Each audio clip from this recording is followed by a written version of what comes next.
бізді асыға күткен көрермендерге жалынды. Сәлем достар.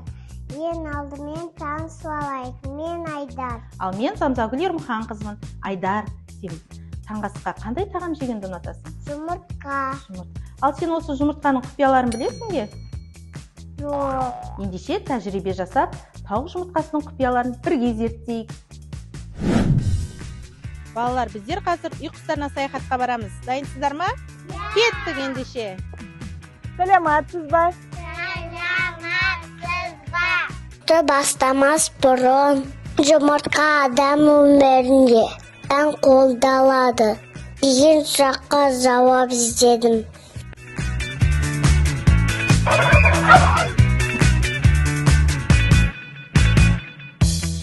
Балалар, сіздер ойын ойнауға дайынсыздар ма? Ендеше біздер қазір кім жылдам ойын ойнаймыз. Бұнда біздерге тауықтардың жұмыртқаларын жинауымыз керек. Ойынға дайынсыздар ма? Осы жиналған жұмыртқаларды кейін біздер сюжеттік рөлдік ойын аспазшы арқылы балаларға арнап жұмыртқа дайындап береміз.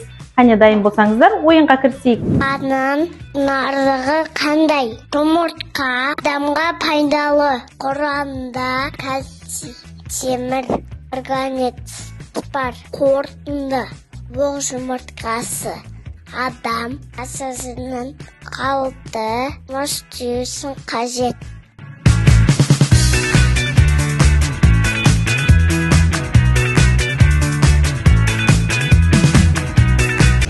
Балалар, сіздер тауық жұмыртқасының құпиялары тақырыбында алынған танымдық жобамыздың өнерлі балақандар көрмесіне келіп тұрсыздар.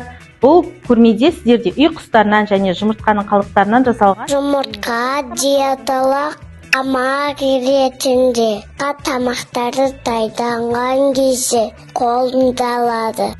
Ертеректерде мысалы жұбар табып жегі желісінде кездессе өлмес Кощейдің өлімі де жұмыртқаға жасалынған.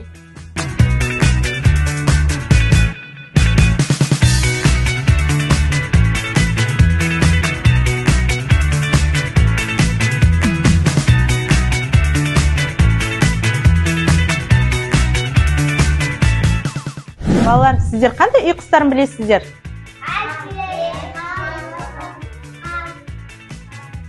Жарайсыздар балалар. Балалар, осы құстар біздерге не береді?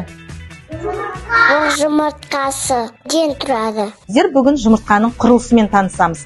Балалар, жұмыртқа сопақша пішінде, оның қауызы болады, тесіктері және де қабығы қатты, ақуыз, сарыуыз, ауа камерасы болады. Балалар, біздер осы жұмыртқаның ауа камерасы доғал ұшынан ұрғарысқандықтан жұмыртқаның доғал ұшынан дұрып тазалау оңай. Оның анасы астың мерекесіне арнап жұмыртқаны безендіруге тынын селеліп сынып та көрсетті. Қорытынды әзірленіп бояған жұмыртқа битті ашады. Айдар, келесі тәжірибеміз жұмыртқаның сарысын ақуызынан ажыратып алу. Біздерге қажетті құралдарды атап өтші. Бөтелке, жұмыртқа және тәлейке.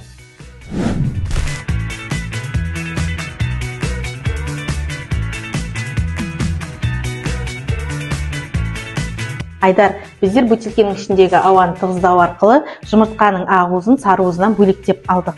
Айдар, саған тауық жұмыртқасының құпиялары барысында жасалған тәжірибелер ұнады ма? Қызықты болды. Достар, үйде қайталасаңыздар болады. Алайда абай болыңыздар. Қолдарыңызды жарақаттап алмаңыздар. Дұрыс айтасың. Тауық жұмыртқасының құпиялары атты тәжірибеміз біздерге пайдалы әрі қызықты болды. Достар, келесі кездескенше сау болыңдар. Таған уақытта жұмыртқаның басқан құпияларын бөлу үшін достарымен желе алғанда күміс жұмыртқа, жеңге жұмыртқа, батады, батпай, тағы басқа тәжірибелерін нақтылықпен дақпақтар қайталап жаттап жұмыста аламыз.